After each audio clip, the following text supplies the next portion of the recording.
Bueno.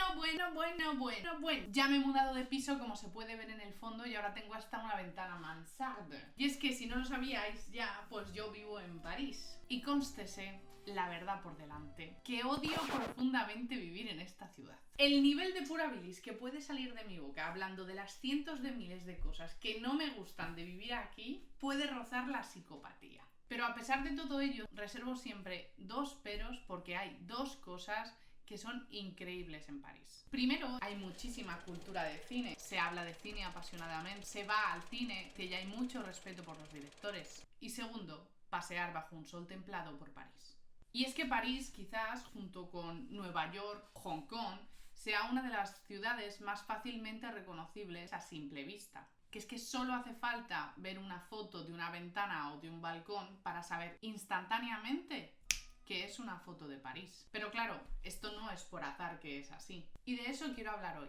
De por qué París es una ciudad tan reconocible, una de las ciudades más agradables para pasear, y cuál fue su coste para los parisinos. A mediados del siglo XIX, París seguía siendo una ciudad profundamente medieval. Una de las ciudades más pobladas de Europa era también una de las ciudades peores donde vivir. Seguía conservando sus calles estrechas y laberínticas, barrios hasta donde se llegaban a apiñar 100.000 personas por kilómetro cuadrado. El orón en el centro, ayudado por los mercados de la calle, era nauseabundo. Gran parte de la ciudad seguía sin tener canalización de agua. Y el Sena servía de estercolero generalizado. De hecho, las enfermedades y pandemias eran lo más peligroso de vivir en la ciudad. Notablemente el cólera, que tuvo dos grandes pandemias en 1832 y 1848 y llegó a matar en la segunda hasta un 5% de la población más pobre y obrera de la ciudad. Porque justamente los ricos y burgueses tendían a instalarse en las afueras de la ciudad, en los barrios nuevos, y detestaban tener que pasar por el centro. Imagina hasta qué punto era horrible vivir en el centro, que se recogen cartas de nobles que viviendo en el sur de París, en el Canciem, cuando tenían que ir al barrio de la Bourse, a la bolsa de comercio, a firmar algún papel, se veían obligados a dormir en ese barrio. Porque atravesar el centro de París, dada la congestión de gente, calles estrechas, comercios en el medio de la calle, otros carros, caballos muertos,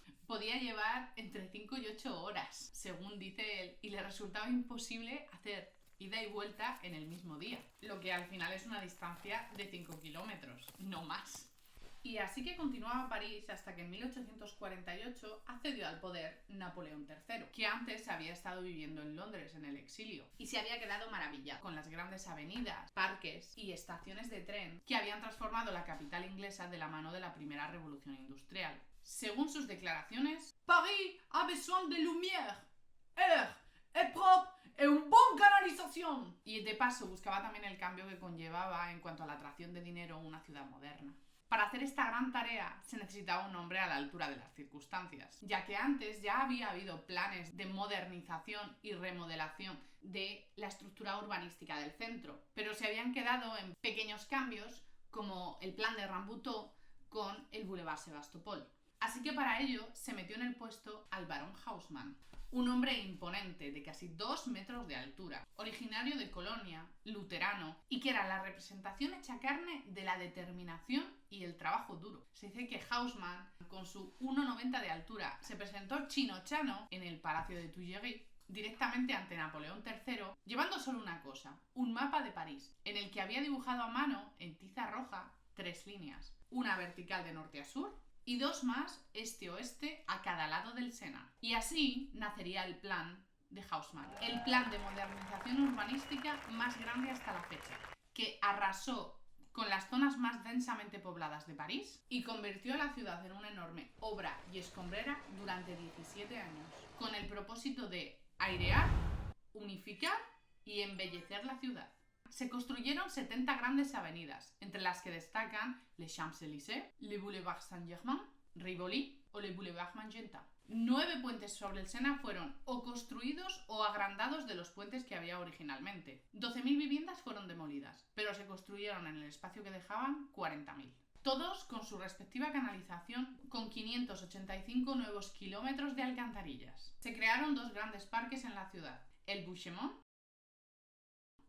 y el Montsouris, además de en las afueras de la ciudad también el Bois de Vincennes y el Bois de Boulogne, que cuentan más como bosques pero realmente son parques. Y sobre todo, se embelleció París con el edificio Haussmann, con un estilo muy particular, con una fachada en piedra de sillería, que la podemos encontrar decorada con estatuas, hojas de parra, motivos de fauna y flora y volutas. El edificio Haussmann tiene 6 pisos organizados siempre de la misma manera y con las mismas alturas. La parte baja, de boutique, destinada al local comercial, el primer piso o entresuelo, de techos bajos, el segundo piso, llamado piso noble, con un balcón de fila reservado a los más ricos que ni estaban ni muy arriba por las escaleras, ni muy abajo por el bullicio y olor de la calle. Los pisos intermedios, tercero y cuarto, con falsos balcones. El piso quinto, con balcón también enfilado por cuestión de simetría. Y finalmente el sexto piso, conocido también como Chambre de Bonne, que anteriormente era la casa típica de la servidumbre del edificio, como la de Emily en París, solo que normalmente son pisos muchísimo más pequeños que no tienen baño, que lo tienes que compartir con toda la planta, con eso sí, una bellísima vista de París, pero que cuando hace calor te mueres ahí. Sin olvidar el tejado de zinc a 45 grados, con ese característico gris y sus características pequeñas chimeneas. Además, Haussmann unifica también el mobiliario urbano, las farolas, bancos, kioscos e incluso las protecciones para los árboles. Y gracias a la administración francesa, estas se siguen conservando en gran parte de la ciudad.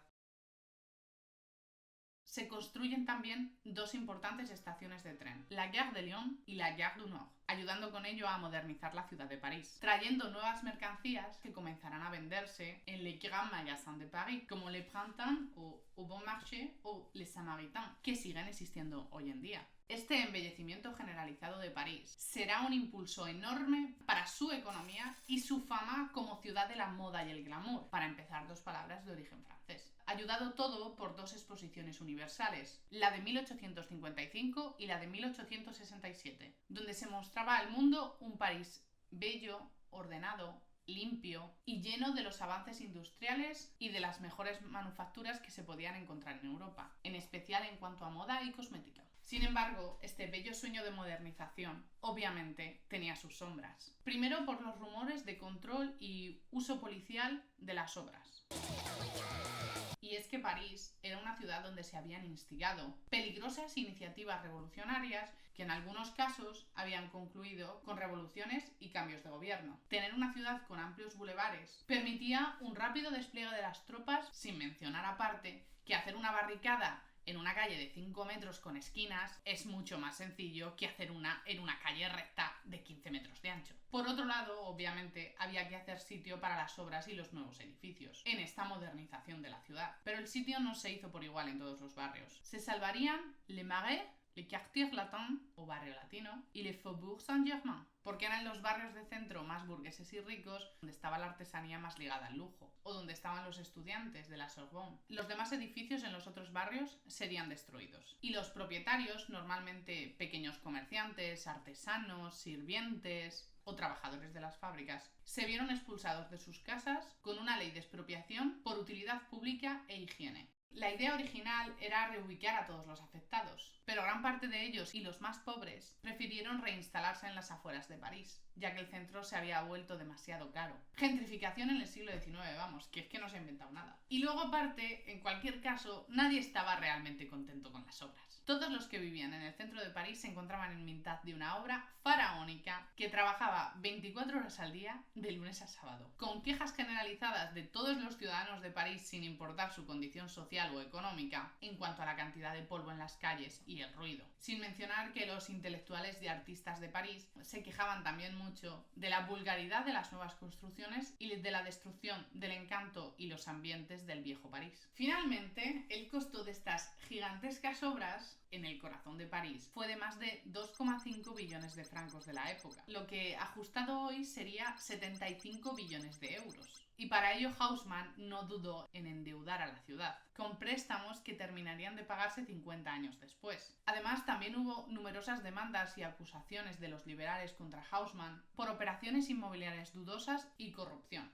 lo que obligó a Napoleón III, ante su impopularidad, a cesarlo del puesto en 1870, después de haberle pedido antes 2 veces que dimitiera él mismo. Y bueno, ya os digo que Haussmann se fue en el momento preciso, porque menos de un año después, a consecuencia de la guerra franco-prusiana, Napoleón III dejaría de ser emperador de Francia. Y seguidamente, la Comuna de París destruiría gran parte de las estatuas y una parte de los edificios y calles organizadas por Haussmann. Sin embargo, París continúa haciendo los edificios a la façon haussmanniana. Hoy en día, aún más de la mitad de los edificios que están en París intramuros son haussmannienses o post-haussmannienses. E incluso los edificios nuevos en ciertas zonas de París tienen que seguir teniendo iguales alturas y una homogenización general en el aspecto de sus tejados y fachadas dictado por el gobierno de París. Además, la organización administrativa y su trazado de los 20 arrondissements de París que podemos encontrar hoy corresponde exactamente con la que hizo Haussmann. Lo que es un LOL bastante grande porque París no ha cambiado nada a nivel administrativo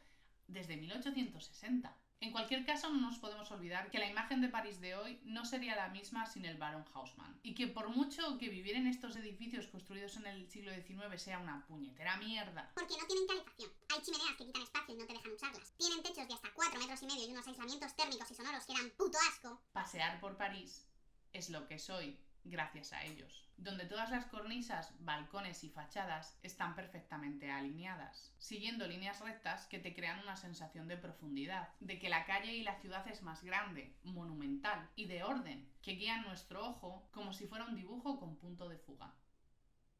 Oh, suscríbete. Oh, suscríbete, suscríbete.